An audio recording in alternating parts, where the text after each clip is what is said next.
अंतर्राष्ट्रीय राजनीति और युद्ध का असर अब बिहार की राजनीति में भी दिखने लगा है। बिहार में सरकार को विपक्ष के कड़े सवालों का सामना करना पड़ रहा है। मध्य पूर्व में युद्ध होने के वजहों से अब वैश्विक समस्या उत्पन्न हो चुकी है और इसे गहराने की बात बताई जा रही है। ईरान और कतर के सबसे महत्वपूर्ण तेल अड्डों पर अमेरिका के हमले के बाद अब जो दाम उछले हैं उसने अमेरिका के नागरिकों के आंखों में आंसू ला दिए हैं। फिर भारत की बात ही क्या है। और फिर बिहार में सरकार के कड़े विपक्षी के तौर पर अगर कोई नजर आते हैं तो मौजूदा दौर में मुकेश सहनी है। दरअसल दोस्त जब दुश्मन बन जाता है तो दर्द काफ़ी बढ़ जाती है। मुकेश सहनी और भाजपा के बीच यही रिश्ता है। मुकेश सहनी यूं तो अमित शाह के सहारे राजनीति में एंट्री लिए थे, लेकिन जब उनके पार्टी को तोड़ दिया गया तो वह घाव मुकेश सहनी का भरा नहीं है।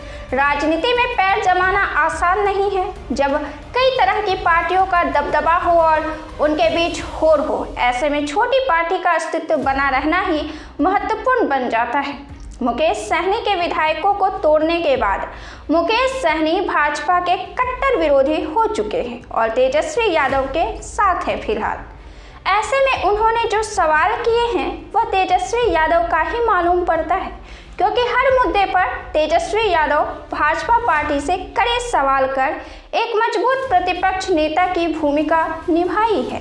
एक तरफ तो मुकेश सहनी निशांत कुमार को बधाई देते हैं मुख्यमंत्री बनने के लिए, तो वहीं दूसरी तरफ जदयू पर भ्रम फैलाने का कटाक्ष करते हैं। देश के प्रधानमंत्री को भाजपा की सरकार को कटघरे में खड़े करते हैं और कई तरह के सवाल राजनीति एवं महंगाई से जुड़े हुए पूछते हैं। मुकेश सहनी ने कहा कि निशांत अगर मुख्यमंत्री बनते हैं तो मेरी तरफ से बधाई है, लेकिन क्या निशांत को मुख्यमंत्री बनाए जाने के लिए नीतीश कुमार को राज्यसभा भेजा गया है? ऐसा तो है नहीं। रही बात जदयू की, तो जदयू भी हकीकत जानती है, भ्रम फैलाने के लिए बार बार निशांत का नाम लेती है। वैसे भी जदयू से कोई भी मुख्यमंत्री बने या फिर भाजपा से, यह उनका मसला है, हमें क्या। राजनीति कटाक्ष के साथ मुकेश सहनी निशांत को बधाई भी दे देते हैं। वे यह भी दर्शा देते हैं कि निशांत के मुख्यमंत्री बनने से उनको कोई दिक्कत नहीं है। इससे पहले भी तेजस्वी यादव ने भी निशांत कुमार के राजनीति में आने का बढ़-चढ़ कर स्वागत किया था। विधायकों के तोड़े जाने का पुराना दर्द मुकेश सहनी के जहन से निकला नहीं है। हालांकि यह राजनीति है और राजनीति में यह सब खेला तो होते ही रहता है। ये तो फिर भी राजनीति है। आज तो सामाजिक और व्यक्तिगत जीवन में कब कौन रास्ते अलग कर ले कहा नहीं जा सकता। आज का दौर सतर्कता में जीने का दौर है। आज ना तो राजनीति में पहले जैसी बात है और ना ही सामाजिक जीवन में पहले जैसी बात है, जहां आदर्श और सिद्धांत को राह बनाकर उस पर चला जाता था। खैर, हम बात कर रहे हैं मुकेश सहनी ने सरकार को किस मुद्दे पर और क्यों घेरा है। तो देखिए, इजराइल, अमेरिका और ईरान युद्ध में ईरान का नुकसान काफ़ी हुआ है।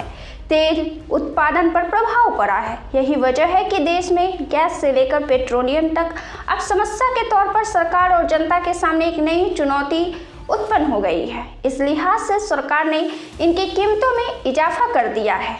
इनकी कीमतों में इजाफा होने के बाद मुकेश सहनी ने पूछा कि क्या अंतरराष्ट्रीय बाजार में कच्चे तेल की कीमत कम हुई थी तो सरकार ने पेट्रोलियम पदार्थों के मूल्यों में कोई कमी की थी।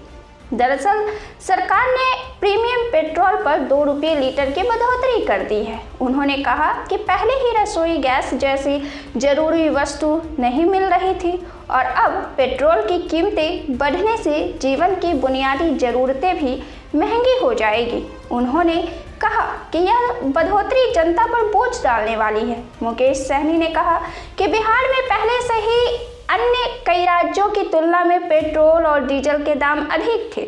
सरकार ने जानबूझकर मुनाफाखोरी करते हुए यह फैसला लिया है। उन्होंने इस फैसले की कड़ी निंदा करते हुए मांग की कि पेट्रोल के बढ़े हुए दाम तत्काल वापस लिए जाएं। आप इस मुद्दे पर क्या राय रखते हैं? अपना विचार कमेंट बॉक्स में जरूर दें। फिर हम मिलते हैं अगले वीडियो में। वीडियो को लाइक करें, शेयर करें, चैनल को सब्सक्राइब करें। मैं हूँ आनंदमयी। नमस्कार।